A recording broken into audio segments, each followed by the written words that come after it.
இது எளிதாக கிடைத்ததில்லை. எல்லாம் துறந்துதான் கிடைக்கும். எல்லா லீவுலையும் செஞ்சோம், எல்லா நாளும் செஞ்சோம்.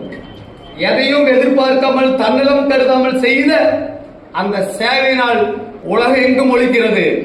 திருப்பூர் சிக்கனா அரசு கலைக்கல்லூரி, ஏதோ ஒரு கடைக்கோடியில் இருக்கக்கூடிய எவருக்கும் தெரியாமல் இருந்த இந்த கல்லூரி இன்று இந்தியா முழுவதும் கொண்டு சேர்த்தது நாட்டு நலப்பணி திட்டம் அழகு 2 என்பதை நீங்கள் எல்லாம் புரிந்து கொள்ள வேண்டும்.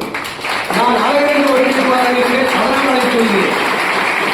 சொல்லல்ல செயல், நடிப்பல்ல நிஜம் என்ற கூற்றுக்கு இணங்க என்னுடைய குடும்ப உறவினர்கள், இவர்களெல்லாம் என்னுடைய உறவினர்கள், இவர்களெல்லாம் அல்லும் பகலும் அயராது உழைத்ததன் காரணமாகத்தான் இன்று எவ்வளவோ பெரிய ஜாம்புவான் எல்லாம் நின்றிருக்கக்கூடிய அந்த மேடையிலே மாண்புமிகு தமிழக முதலமைச்சர் அவருடைய திருக்கையால் ஒரு கோப்பையை வாங்கியிருக்கிறது என்றால் இது சாதாரண விஷயமாக இல்லை.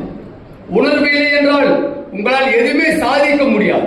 நிறைய பேர் பயம் பயம் பயம். எந்த ஒரு களத்தில் இருந்து தோல்வி அடைஞ்சிருச்சு அப்படின்னா தயவு செய்து விலகி விடாதே. விலகாமல் அந்த களத்திலே இருந்து போராடு. அவ்வாறு போராடும் பொழுது மிகப்பெரிய ஜாம்புவான எல்லாம் உன்னை கண்டு அஞ்சி நடுங்கக்கூடிய சூழல் ஏற்படும். திட்டமிட்டு எதையும் திட்டமிட்டு செய்ய வேண்டும்.